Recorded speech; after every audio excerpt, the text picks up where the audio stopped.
Jake Miller sat on his old couch with a beer in one hand and his phone in the other. It was Friday night again, and he was alone again. The TV was playing some old movie he had seen 100 times, but he was not really watching. Instead, he was looking at his phone screen, scrolling through the dating app called Galactic Harmony. Galactic Harmony was the newest dating app for people who wanted to meet beings from other worlds. Jake had signed up 3 months ago after his friend Pete told him about it. Pete said it was the future of dating. Jake was not so sure about that, but he was tired of meeting the same boring people on Earth dating apps. Most of the profiles on Galactic Harmony were strange. There were blue-skinned traders from Zephyr who only wanted to talk about business deals. There were tall, thin diplomats from Altair who spoke in riddles. There was even a sentient gas cloud from somewhere near Jupiter who claimed to be looking for something real and meaningful. Jake had matched with the gas cloud once, but the conversation was weird. "How do you take a gas cloud out for dinner?" Jake took another sip of his beer and kept scrolling. He saw a profile that made him stop. The main picture showed a beautiful woman with long silver hair and the most amazing eyes he had ever seen. Her eyes looked like tiny galaxies with little stars twinkling in them. She looked like she was in her 30s, but there was something ancient and wise about her face. He read her profile information. Her name was Luna Sterling, age 847 years old. Jake blinked and read that again. 847 years old? She looked great for her age. Under the job section, it said planetary caretaker. Jake figured she must work in terraforming or something like that, making dead planets suitable for life. What caught Jake's attention most was the part about her family. It said, "Single mom of 7 looking for someone stable and understanding. My kids are my whole world and they come first. Any potential partner needs to know that we are a package deal. My children are very attached to me and I need someone who can handle a busy household." Jake smiled. He liked kids, even though he had never had any of his own. His sister had 3 children, and Jake was the cool uncle who brought them presents and played video games with them. How hard could 7 kids be? Maybe they were adopted from different alien species. That would explain why Luna described herself as a planetary caretaker. She probably rescued orphaned alien children. He looked at her other pictures. One showed her floating in space in some kind of environmental suit, with what looked like stars and planets in the background. Another picture showed her standing on what appeared to be an observation deck, looking out at a beautiful view of space. She had to be rich to afford living on a space station. Jake read more of her profile. Under hobbies, she had listed maintaining orbital stability, nurturing growth and development, long walks in the void, watching cosmic sunrises. She sounded poetic and mysterious. Her ideal partner section said, looking for someone grounded and stable. Must be patient, understanding, and good with children. Bonus points if you don't mind a little chaos in your life. I need someone who understands that my family is a complete solar system, and everything revolves around keeping everyone happy and safe. Jake laughed at that last part. She had a good sense of humor, comparing her family to a solar system. He could picture it now. 7 kids running around a space station and Luna trying to keep them all in line like planets in orbit. He decided to read her conversation starters. She had written, "Ask me about my gravitational pull," and warning, "My kids might try to revolve around you if they like you." Jake found her humor charming. Most of the alien profiles he had seen were either too serious or too weird. Jake looked at his own profile to make sure it was still good. He was 32 years old, a software engineer from Denver. His profile picture showed him smiling at a coffee shop. He had written that he was looking for something real with someone special, and that he enjoyed hiking, coding, and bad sci-fi movies. It was not the most exciting profile, but it was honest. He took a deep breath and swiped right on Luna's profile. The app showed a little animation of spaceships flying toward each other. Then his phone buzzed immediately. "It's a match," appeared on his screen, along with little fireworks. Jake nearly dropped his beer. He had never gotten an instant match before. Usually he had to wait days or weeks to see if someone would swipe right on him back. His heart started beating faster. Within seconds, a message appeared from Luna. "Hi, Jake. Thanks for the match. I looked at your profile and you seem really nice. I love that you work in tech. My kids are always breaking things that need fixing. Are you really okay with dating someone who has 7 children?" Jake typed back quickly. "Hi, Luna. Your profile caught my attention right away. 7 kids sounds like a lot, but I love children. My sister has 3 and I get along great with them. I'd love to learn more about your family, Luna responded almost immediately. That's wonderful to hear. Most people run away when they find out about my situation. My children are unique. They each have very different personalities and they can be quite a handful, but they're everything to me. Jake wrote back. I'm sure they're great kids. What are their ages? Well, that's complicated, Luna replied. They range from very young to almost grown up. The youngest is still just a baby, really. The oldest is going through some teenage rebellion issues. They're all at different stages of development. Sounds normal to me, Jake typed. Kids grow up at their own pace. You have no idea how true that is, Luna wrote back, and Jake could almost hear her laughing through the text. They chatted for the next 2 hours. Luna told him about her work as a planetary caretaker, though she was vague about the details. She said she was responsible for maintaining large-scale environmental systems and making sure everything stayed in proper orbital balance.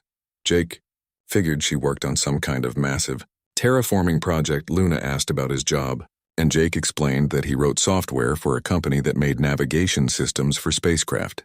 It was not the most exciting work, but it paid well and let him work from home most days. Navigation systems? Luna wrote. That's actually really useful. My kids are always getting lost or going places they shouldn't. Maybe you could help with that sometime. Jake laughed. I'd be happy to help. GPS for kids, right? Something like that, Luna replied with a winking emoji. As the night went on, Jake found himself really liking Luna. She was funny, smart, and obviously cared deeply about her children. She asked thoughtful questions about his life and seemed genuinely interested in his answers. It had been a long time since Jake had connected with someone like this. Finally, around midnight, Luna wrote, I should probably let you get some sleep, but I've really enjoyed talking with you tonight, Jake. Would you like to meet in person sometime? Jake's heart jumped. I'd love to meet you. When and where? How about this weekend? I live on Luna Station. It's about a 3-hour shuttle ride from Earth. There's an observation deck here that has the most beautiful view of my neighborhood. We could have dinner and I could introduce you to the kids if you're ready for that. Jake did not hesitate. That sounds perfect. I can't wait to meet you and your family. Great, Luna replied. I'll send you the coordinates. Fair warning, though. The kids are really excited about meeting you. They've never had anyone like you come around before. Just be prepared for anything, okay? Jake smiled as he typed his final message of the night. Don't worry, Luna, I'm good with kids. How crazy could 7 children be? If Jake had known the answer to that question, he might have made different choices. But sometimes the best adventures begin with a simple swipe right and a leap of faith into the unknown. Jake had never been on a shuttle to a space station before. The 3-hour ride from Earth to Luna Station gave him plenty of time to think about what he was getting himself into. He wore his best shirt and had brought a box of chocolates from Earth as a gift for Luna. He also brought some small toys he had picked up at the spaceport gift shop. For her 7 children, the shuttle pilot was a friendly guy named Captain Brooks who made small talk during the flight. First time visiting Luna Station? He asked. Yeah, Jake replied, looking out the window at the stars. I'm meeting someone there. Nice place, Captain Brooks said. Weird, though. The station orbits around empty space. Never could figure out what's in the middle of that system. Some kind of invisible gravity source, I guess. Jake nodded, not really paying attention. He was too nervous about meeting Luna and her kids. When they arrived at Luna Station, Jake was impressed. The station was huge, much bigger than he had expected. It looked like a giant wheel spinning slowly in space. The docking bay was busy with shuttles and cargo ships coming and going. Luna met him at the airlock. She looked even more beautiful in person than in her pictures. Her silver hair seemed to glow in the station's lights, and her galaxy eyes sparkled when she smiled at him. She was wearing a simple blue dress that seemed to shimmer like starlight. Jake, she said, giving him a warm hug. I'm so glad you made it safely. How was the trip? It was great, Jake said, feeling a bit nervous but excited. He handed her the chocolates. These are for you. How sweet of you, Luna said, looking genuinely pleased. The kids are going to love meeting you. I hope you're ready for this. She led him through the station's corridors. Jake noticed that most of the people they passed seemed to be wearing some kind of uniform, like they worked for Luna. They all nodded respectfully when they saw her, and some of them smiled curiously at Jake. "Do you own this station?" Jake asked. Luna laughed. "Something like that. It's complicated. I've been here for a very long time." They took an elevator to what Luna called the observation deck. When the doors opened, Jake's mouth fell open. The room was enormous, with a curved, transparent wall that looked out into space, but what he saw outside was not what he expected. 7 planets hung in space in front of them, each one slowly moving in a perfect circle around what appeared to be empty space in the center. Jake could see the planets clearly. Some were rocky like Earth, others were gas giants with swirling storms, and one appeared to be covered in ice. They were beautiful, but Jake was confused. "Wow," he said. "This is an amazing view of the local solar system.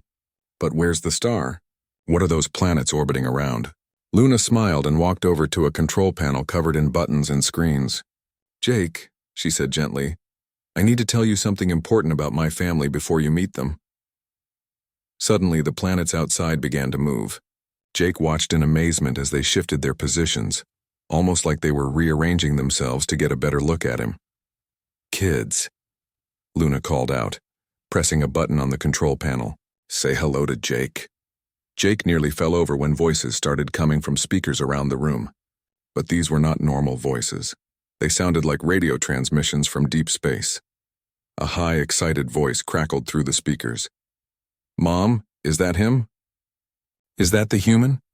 He looks so small. Can I get closer, please?" "Zoe, stay in orbit," Luna said firmly but lovingly. She turned to Jake, who was staring at her with his mouth open. "Jake, I'd like you to meet my youngest daughter, Zoe." Jake looked out at the planets and saw that the smallest one, about the size of Mercury, was glowing brighter and seemed to be vibrating with excitement. "Hi, Jake." Zoe's voice came through the speakers again. "Mom talks about you all the time. Are you going to be our new dad? You look squishy." "Zoe," Luna scolded. "Be polite." A deeper, more serious voice joined the conversation. "Mom, he's just a human. What if he tries to mine me or drill holes in me? I don't trust him, Tony," Luna sighed. "Jake is our guest. Please be nice." Jake looked at Luna, then at the planets, then back at Luna. His brain was trying to process what he was seeing and hearing. "Luna," he said slowly, "are you telling me that those planets out there are your children?" Luna nodded, looking worried. "I know it's a lot to take in. I'm what you might call a cosmic entity. I was born from a collapsed star about 1,000 years ago. My children formed from cosmic dust and debris that were drawn to my gravitational field over time. They're not just planets, Jake. They're my babies." Before Jake could respond, more voices filled the room. A swirling, windy voice spoke up. "Ooh, he's cute, Mom. I like his hair." This came from a beautiful gas giant with purple and blue storms swirling across its surface. "That's Bella," Luna explained. "She's going through an artistic phase." 2 voices spoke at the same time, overlapping each other. "Can we throw rocks at him?" "Yeah, can we? Small asteroids started bouncing harmlessly off the observation deck's windows. "Max and Maya, stop that right now," Luna commanded. "We do not throw rocks at guests." "Sorry, Mom," the twin voices said together. Jake could see that these were not full planets, but collections of asteroids that seemed to move together like a pack. A cold, distant voice spoke next. "I don't want a new dad. I liked it better when it was just us." The ice-covered planet had literally turned its back to the observation deck. "Emma's been a little moody lately," Luna explained apologetically. "She's at that difficult age." Finally, a sound like gentle wind chimes and baby giggles filled the room. The largest planet, a beautiful blue and green gas giant, was slowly spinning and seemed to be making happy noises. "And that's little Amy," Luna said, her voice full of love. "She's still just a baby. She can't talk yet, but she's trying to say hello." Jake stood there for a long moment, looking out at the 7 planets, Luna's children, orbiting around empty space. Then he looked at Luna, who was watching him nervously. "So," Jake said finally, "when you said your kids were your whole world, you meant that literally?" Luna nodded. 7 worlds, actually. "Jake, I understand if this is too much. I know it's not what you expected when you swiped right on my profile." Jake walked closer to the window, looking out at the planets. As he moved, he noticed that they all seemed to track his movement, like they were watching him. "Where are you?" Jake asked. I mean, if the kids are orbiting around something, where's the center of the system? Luna smiled sadly. I'm the center, Jake. I'm the gravitational source they orbit around, but I'm not visible to your eyes in my natural form. What you're seeing now is my human appearance, created so I can interact with beings like you. Jake rubbed his forehead, trying to understand. So you're an invisible cosmic entity, and these 7 planets are your children who orbit around you. And you wanted to introduce me to them. I know it sounds impossible, Luna said. But Jake, they've never had a father figure. They've never had anyone else in their lives except me. When I met you, I thought maybe we could be a family. Zoe's voice crackled through the speakers again. Jake, do you want to play with us? I know lots of fun games. What kind of games does a planet play? Jake asked, still trying to wrap his head around the situation. Well, Tony's voice answered. Sometimes we race around Mom to see who's fastest. Sometimes we play catch with comets. And sometimes we make pretty light shows with our auroras. I can make the best storms, Bella added proudly. Want to see? Before Luna could stop her, Bella began to spin faster, and beautiful lightning displays started flashing across her surface. Bella, calm down, Luna said. You're going to give yourself atmospheric disturbance. Jake watched the light show and found himself smiling. That's actually really beautiful, Bella. The planet seemed to glow with pleasure at the compliment. Emma's cold voice spoke up again. Don't encourage her. She's just showing off. Emma, be nice to your sister, Luna said. She's not my sister, Emma replied. None of them are. We just happen to orbit the same entity. Jake could see Luna's face fall at Emma's words. He realized that this cosmic family had the same problems as any other family. Sibling rivalry, teenage attitude, and a mom trying to keep everyone happy. How do you discipline a planet? Jake asked Luna quietly. Luna laughed, looking relieved that he was asking practical questions instead of running away screaming. It's not easy. Timeouts don't really work when your child is a celestial body. Mostly I use orbital adjustments. If they misbehave, I move them to a less comfortable orbit until they apologize. That's actually pretty clever, Jake said. Max and Maya's voices spoke up. Jake, do you want to see us juggle moons? Please don't juggle your moons, Luna said quickly. Remember what happened last time? We only lost 3 of them, Maya protested. And we found them eventually, Max added. Jake looked at Luna, who was rubbing her temples like she had a headache. This is a lot more complicated than regular parenting, isn't it? You have no idea, Luna said.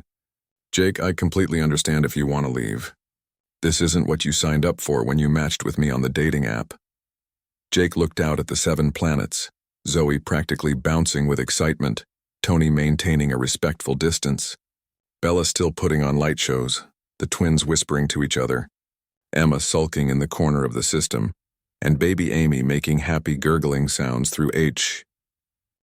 3 weeks had passed since Jake first met Luna's planetary children, and he was still trying to figure out what he had gotten himself into.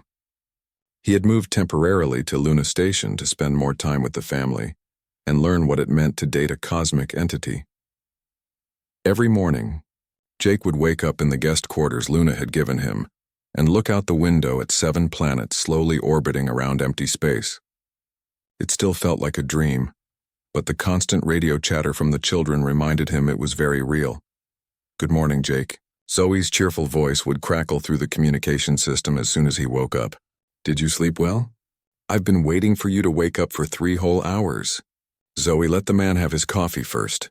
Tony's more mature voice would scold his little sister. Jake had learned that each of Luna's children had very different personalities and very different needs. Zoe, the smallest and youngest, was like an excited puppy. She wanted attention all the time and kept trying to get closer to Jake, not understanding that her surface temperature of 800 degrees would cook him instantly. Zoe, sweetie, Luna would patiently explain every day. Remember what we talked about. Jake needs his safe distance. But Mom, Zoe would whine, I just want to hug him. I know, baby. But hugs work differently for us than they do for humans. Jake had started bringing Zoe gifts of solar flares from the station's energy collectors. She loved them and would spin happily in her orbit whenever he sent one her way. It was like bringing flowers to a girlfriend, except the girlfriend was a planet, and the flowers were controlled plasma bursts. Tony was the most serious of the children. He was about Mars-sized and had a reddish surface that reminded Jake of the American Southwest. Tony worried about everything and was always asking Jake suspicious questions. "Jake," Tony had asked during their second week, "what exactly are your intentions with our mother?" "Tony, I care about your mom very much," Jake had replied through the communication system. "And I'm trying to learn how to be a good, well, whatever I am to you kids." "You're not our father," Tony had said bluntly. "We don't have a father. We never needed one before." Jake understood that Tony was just protecting his family, but it still stung. He started reading everything he could about planetary development and orbital mechanics. When Tony mentioned that his rotation was feeling off, Jake surprised everyone by calculating a solution to stabilize it. "How did you know how to fix that?" Tony asked, sounding impressed despite himself. "I'm an engineer," Jake explained. "Problems are problems, whether they're in computer code or celestial mechanics. The math is different, but the thinking is the same." Tony had been a little less suspicious of Jake after that. Bella was the most dramatic of the children. She was a gas giant with beautiful swirling storms that changed colors based on her mood. When she was happy, her storms were bright blues and purples. When she was upset, they turned dark red and black. "Jake, Jake," she would call out whenever she saw him. "Look what I can do."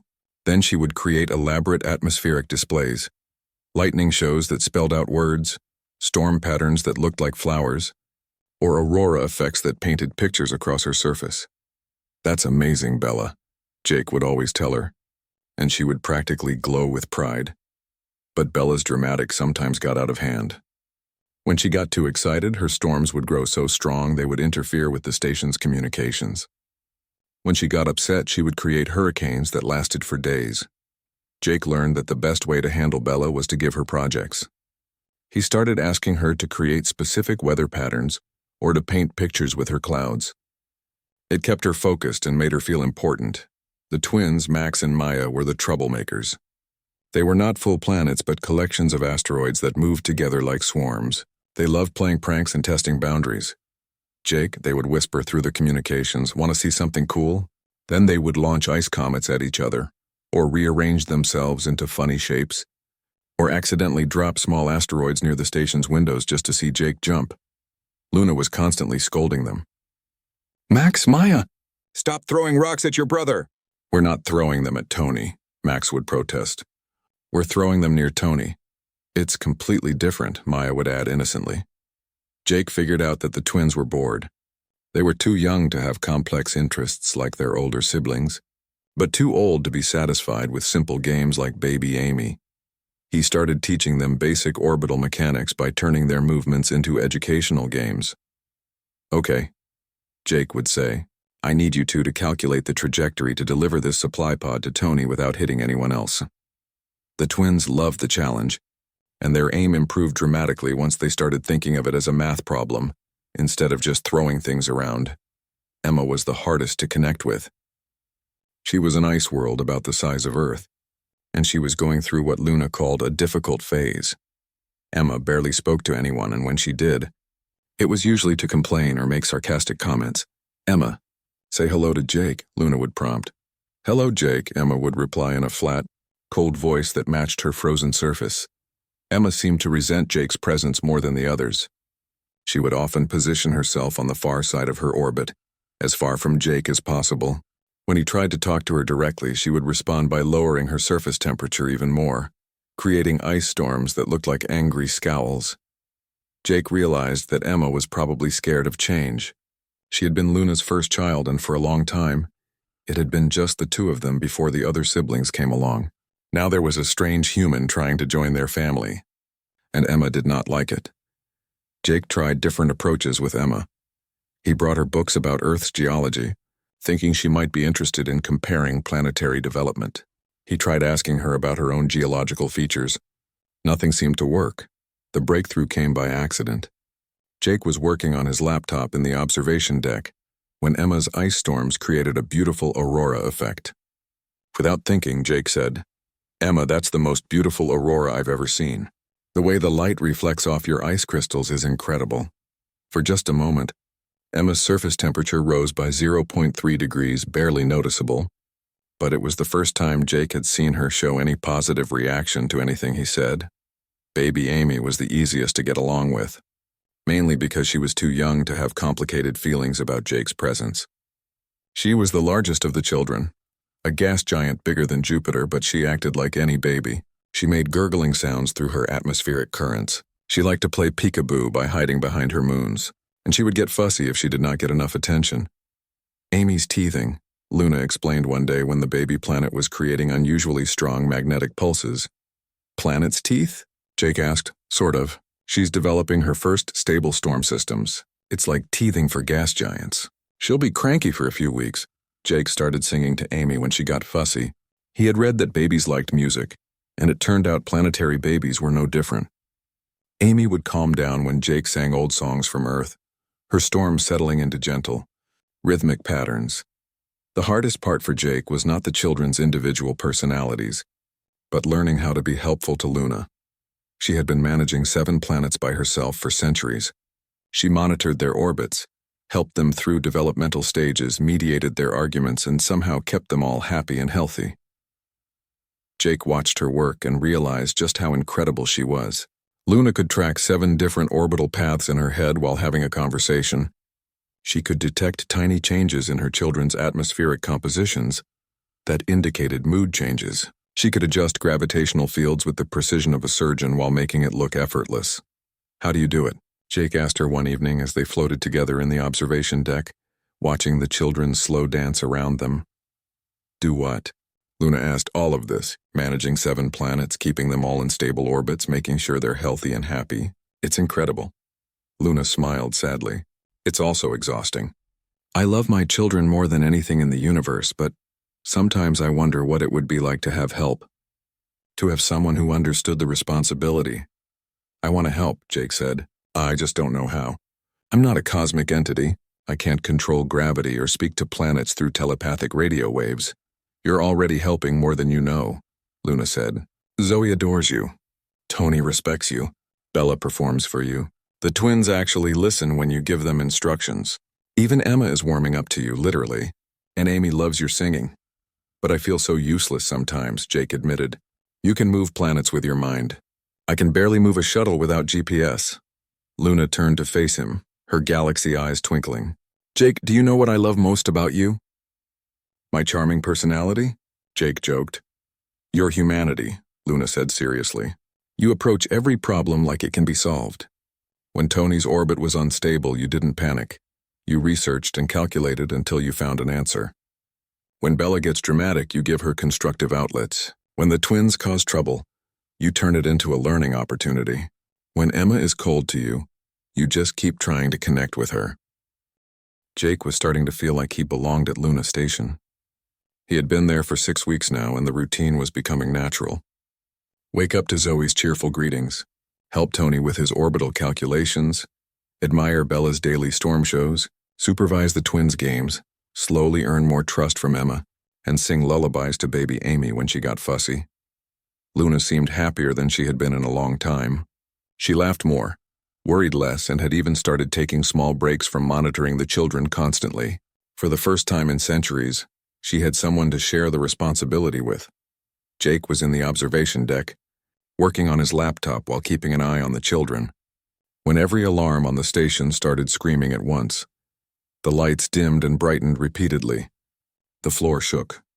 Outside the window, all 7 planets suddenly shifted in their orbits, moving away from their normal paths in what looked like panic. "Mom!" Zoe's voice crackled through the speakers, high with fear. "Mom, something's coming!" Luna appeared in the observation deck so quickly that Jake barely saw her arrive. Her human form was flickering like a bad television signal, and her galaxy eyes were wide with shock and anger. "He wouldn't dare," she whispered. "Luna, what's happening?" Jake asked, but she was already at the control panels, her fingers flying over buttons and screens. The space outside the window began to distort. Reality seemed to bend and stretch, like someone was pulling at the fabric of space itself. Then, with a flash of light that made Jake cover his eyes, something massive appeared in the center of the system. It was beautiful and terrible at the same time.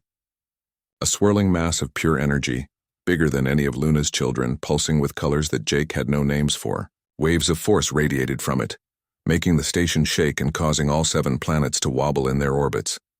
"Luna, My darling? A voice boomed through space itself, not needing speakers or radio waves. It sounded like a star being born, deep and powerful and impossibly arrogant. I've come home. Quasar, Luna said through gritted teeth. What are you doing here? I've reconsidered our arrangement, the entity called Quasar announced. Jake could see the children's orbits becoming more and more unstable, as Quasar's gravitational field interfered with Luna's. I'm ready to be a father to our children now. Our children? Luna's voice was ice cold. These are my children, Quasar. You left, remember? You said cosmic parenthood was beneath your dignity. Jake stared at the swirling mass of energy outside the window. Luna, he said quietly, is that? My ex, Luna said bitterly. The children's biological father, and the most selfish entity in the known universe. Quasar's attention turned to Jake, and suddenly Jake felt like he was being examined by something vast and powerful. And who is this little creature? Luna, surely you haven't replaced me with a human? Jake is 10 times the being you ever were, Luna shot back. A human? Quasar's laughter shook the station. Darling, he can't even exist in hard vacuum without life support. What could he possibly offer these children that I cannot? Jake watched as the planets began to react to their father's arrival. Tony immediately moved toward Quasar, his orbit shifting to circle the larger entity. Father? Tony's voice was full of excitement and hero worship. You came back. Look how big I've gotten. Look at my new atmospheric composition. Bella began spinning faster, her storms becoming more dramatic and colorful than Jake had ever seen. Daddy, Daddy, watch me make pretty lights. Even the twins seemed excited, launching small asteroids in elaborate patterns to show off their coordination. Jake felt his heart sink as he watched Luna's children gravitate toward their biological father. After weeks of building relationships with them, they were abandoning him for this flashy cosmic show-off. But not all the children were impressed. Emma had moved to the very edge of the system, as far from Quasar as possible. Baby Amy was making distressed sounds, her atmospheric storms turning dark and chaotic. And Zoe was trying to get closer to the observation deck to Luna and Jake. Mom, Zoe called out, her voice scared. I don't like him. He's too loud and too bright. Make him go away. Now, little one, Quasar's voice boomed. Is that any way to greet your father? Come closer. Let me improve you. No. Zoe moved even closer to Luna. I don't want to be improved. I like how I am. Quasar ignored Zoe's protests and began to work his power on the children who had approached him. Tony's surface began to change, developing new mountain ranges and deeper canyons. Bella's storms grew larger and more violent. The twins' asteroid collections doubled in size as Quasar added more material to them. See? Quasar announced proudly. This is what a real cosmic entity can do for his children. Power enhancement growth! But Jake could see that something was wrong. Tony's new features were impressive, but they were making his orbit unstable. Bella's enhanced storms were so violent they threatened to tear her atmosphere apart. The twins had so much new mass they could barely control their movements. Quasar, stop, Luna commanded. You're hurting them. Nonsense, Quasar replied. I'm making them better. More like me. They don't need to be like you, Luna said. They need to be like themselves.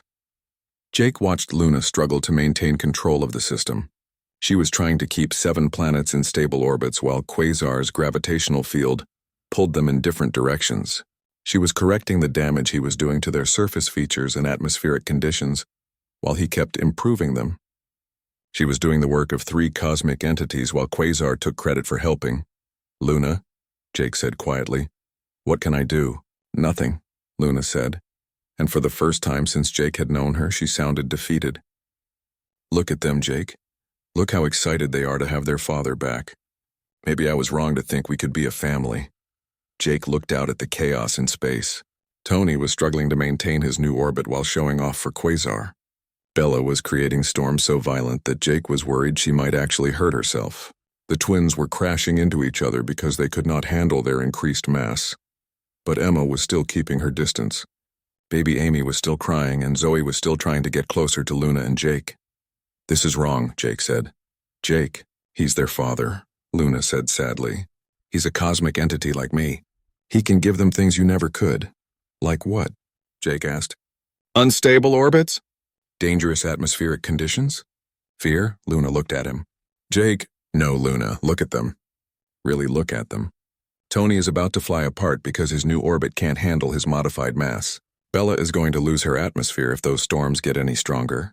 The twins can't even move properly anymore. As if to prove Jake's point, Tony's voice suddenly crackled through the speakers, but now it was strained and worried. Father, something's wrong. I can't maintain this orbit.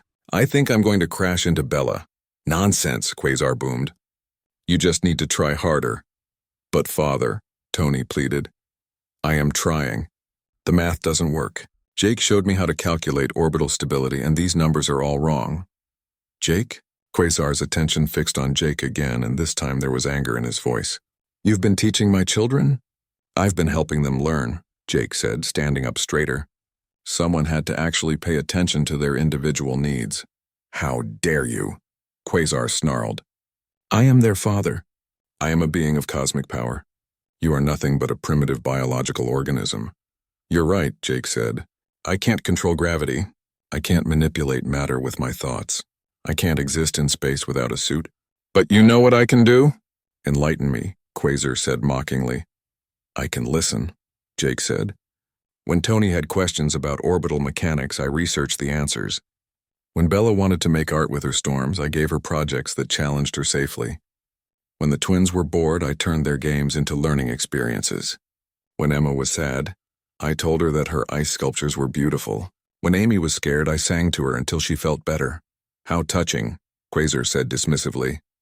And when Zoe wanted a hug, Jake continued, I found a way to give her solar flares instead, because I took the time to understand what she actually needed. Zoe's voice piped up from outside. Jake gives the best hugs. Even though they're not really hugs, they feel like hugs. Jake reads to us, Emma added quietly, and Jake was surprised to hear her defending him.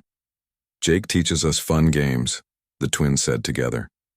Jake fixed my wobble, Tony said, his voice confused. Father, why didn't you fix my wobble when it first started? Jake noticed it in 2 days. Because, Jake said, looking directly at Quasar's swirling energy form, he doesn't actually care about any of you as individuals. He cares about you as extensions of his own ego. Quasar's entire form flared with rage. You insignificant speck. I'll tear this pathetic station apart and scatter your atoms across space. The station shook as Quasar began to focus his power on it. Jake could see the walls starting to buckle under the gravitational stress. But before Quasar could do serious damage, something unexpected happened.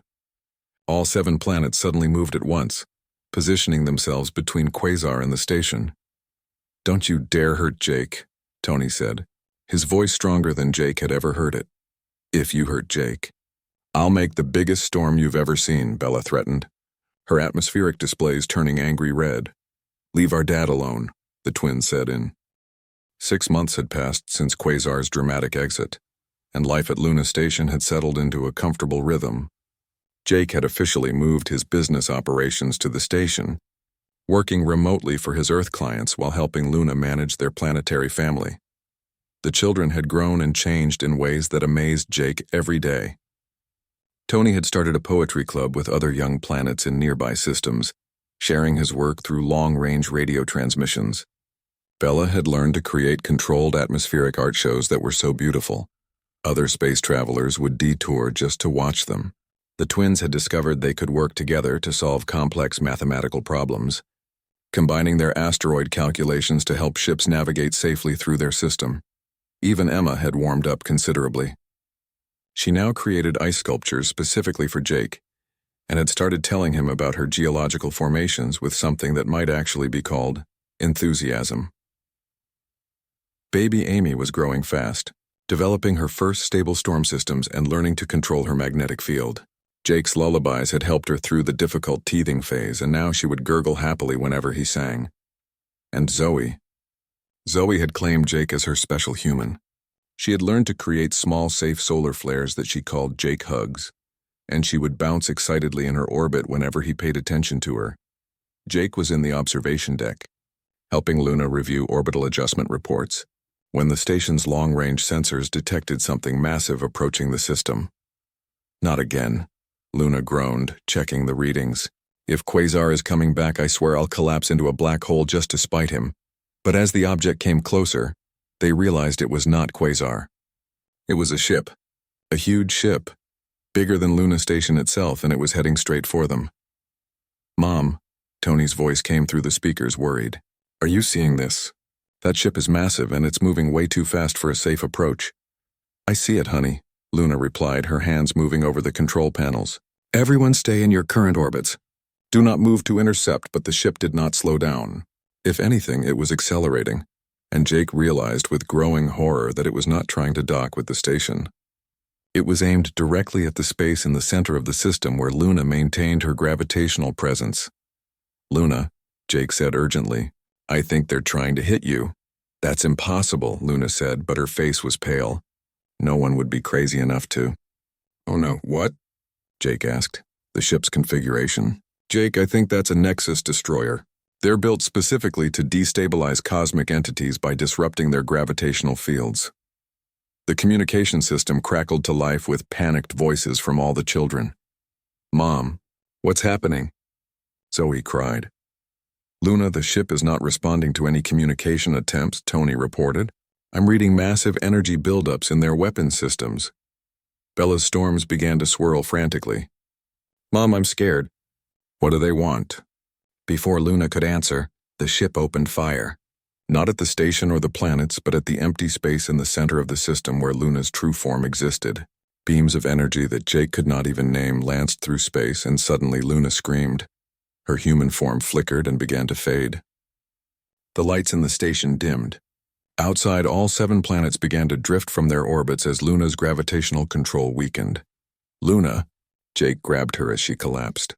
Her body felt like it was becoming less solid, like she was disappearing. "Jake," she gasped, "I can't. The ship is disrupting my field. I can't hold the orbits." The children. Jake looked out the window in horror. Without Luna's gravitational control, the planets were beginning to drift apart. Worse, some of them were on collision courses with each other. "Mom!" All 7 voices cried out at once, their radio signals becoming weaker as they moved farther away from the station. The attacking ship fired again, and this time Luna nearly vanished completely. Jake could barely see her human form anymore. "Why are they doing this?" Jake demanded. "Cosmic entities are valuable," Luna whispered, her voice fading. "Our energy can power entire civilizations. They want to harvest me." Jake looked at the ship, then at the scattering planets, then at Luna, who was dying in his arms. For a moment he felt completely helpless. He was just a human, just a software engineer from Denver. What could he possibly do against a ship designed to destroy cosmic entities? Then he remembered something Quasar had said months ago. When he realizes he's trapped himself with a cosmic entity and 7 demanding planets. But Quasar had been wrong. Jake was not trapped. He had chosen this family, and they had chosen him. And families protect each other. "Luna," Jake said, helping her to the control panel. "Can you hear me?" She nodded weakly. "I need you to listen very carefully. I have an idea, but I need you to trust me." "Always," she whispered. Jake opened communication channels to all 7 planets at once. "Kids, this is Jake. I need you all to listen to me right now. Your mom is in trouble, and we need to work together to save her." "Jake, what's happening to Mom?" Zoe's scared voice crackled through the static. "Bad people are trying to hurt her," Jake explained. "But we're not going to let them. Tony, I need you to calculate a synchronized orbital pattern for all 7 of you. Not around your mom's position, but around the attacking ship." "Around the ship?" Tony sounded confused.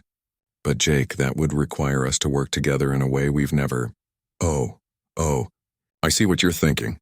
"Bella," Jake continued, "I need you to create the biggest, most chaotic storm system you've ever made.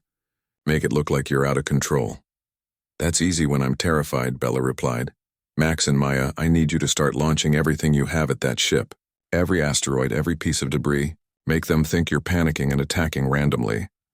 "We can do that," the twins said together. "Emma, I need you to create an ice field between the ship and the station. Make it look accidental, like you're just spinning out of control." "Okay." "Jake," Emma said, and for the first time ever, she sounded eager to help. "Amy, sweetheart, I need you to make as much electromagnetic noise as possible. Can you do that for me?" Baby Amy gurgled what sounded like agreement. "Zoe," Jake said finally, "this is the most important job. I need you to get as close to that ship as you possibly can without actually touching it. Can you do that?" "But Jake," Zoe protested, "I'm really hot." I'll hurt the bad people. Zoe, Jake said gently. Sometimes protecting your family means doing things that are scary. Your heat is not a weakness, sweetheart. It's your strength. Okay, Jake, I trust you. Jake turned back to Luna, who was watching him with wonder despite her pain. Luna, when I give the signal, I need you to do the exact opposite of what you've been doing for the past 1,000 years. What do you mean? She asked. Instead of holding the children in stable orbits, Jake said, I need you to let them go, all at once. Let them use their own gravitational fields however they want. Luna's eyes widened. Jake, that's incredibly dangerous. They could crash into each other or fly apart or they could work together as a team for the first time in their lives. Jake finished. Luna, you've spent so long protecting them that you've never let them protect themselves. But they're not babies anymore. They're planets, with their own gravity and their own strength. Trust them.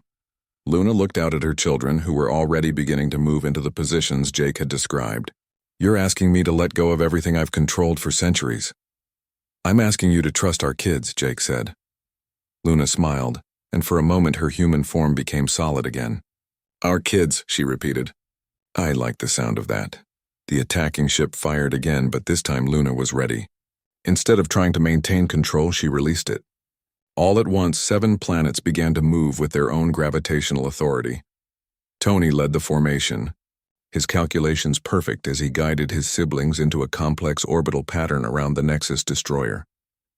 The ship's crew had obviously expected to deal with one cosmic entity, not 7 independent gravitational sources working in coordination. Bella created storms so violent and chaotic that they interfered with the ship's sensors, making it impossible for them to target Luna accurately. The twins bombarded the ship's shields with perfectly calculated asteroid strikes, not random panic attacks but a coordinated assault that found weak points in the ship's defenses. Emma created an ice field that looked accidental, but actually formed a barrier that blocked the ship's escape routes. Amy's electromagnetic pulses, which sounded like baby giggles to Jake, completely disrupted the ship's communication systems, and Zoe, brave little Zoe, moved closer to the ship than she had ever been to anything except Luna. Her 800-degree surface temperature began to overwhelm the ship's cooling systems. Warning, came an automated voice from the attacking ship's emergency broadcasts. Hull temperature critical. Life support failing. Retreat recommended. But the ship could not retreat, because Emma's ice field had blocked their exit routes, and Tony's coordinated orbital pattern had trapped them in a gravitational well created by 7 planets working together. Jake, Tony's voice came through the speakers. They're powering down their weapons. I think they're trying to surrender. Let them go, Jake said, but make sure they understand they're never welcome in our system again.